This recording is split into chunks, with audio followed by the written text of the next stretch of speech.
ఇక భారీ వర్షాలకు ఖమ్మం జిల్లాలోని పల్లిపాడు ఏన్కూరు మధ్య జన్నారం వాగు ఉధృతంగా ప్రవహిస్తుంది. ఈ వాగులో అశ్వరావుపేటకు చెందిన వ్యాన్ కొట్టుకుపోయి వ్యాన్ డ్రైవర్ గల్లంతయ్యాడు. మండలంలోని నారంవారిగూడెం గ్రామానికి చెందిన వెంకటముచ్చంకు చెందిన వ్యాన్ దూలూరుపాడుకు పత్తి లోడింగ్తో వెళ్తున్న క్రమంలో జన్నారం వాగు వరద ఉధృతిలో వ్యాన్ కొట్టుకుపోయింది.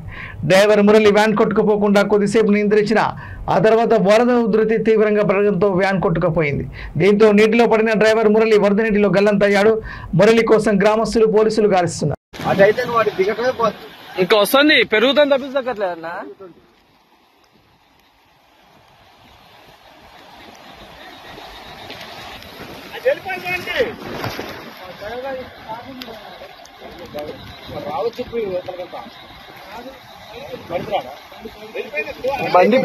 బండి దిగిందన్నా.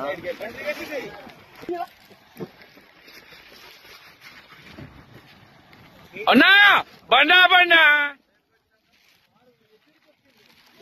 ఎట్లా వస్తుంది అనుకున్నావు? అసలు ఏదో హీరో ఉన్నది తెచ్చిండు. అస్సలు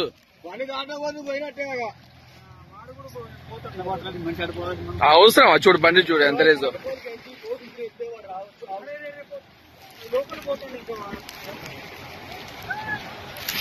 ఇంకోట్లే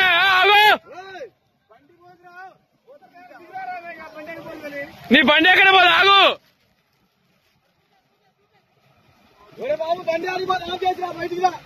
ఇప్పుడు మాది అట్లా వాడు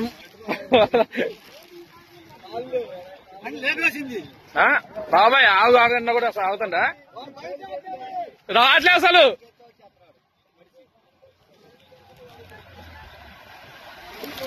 అన్నా బండి ఆపి ఇట్లా దా అన్నా.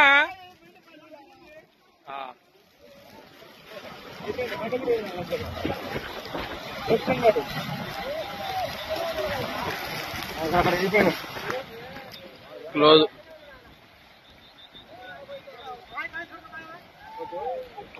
డోర్ తీసుకుంటావురా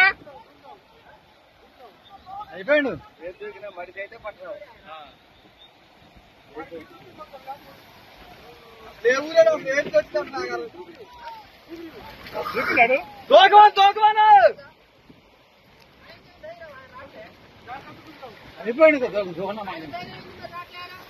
అది లాగైపోయింది నా వాటర్లో అయితే దూకలే.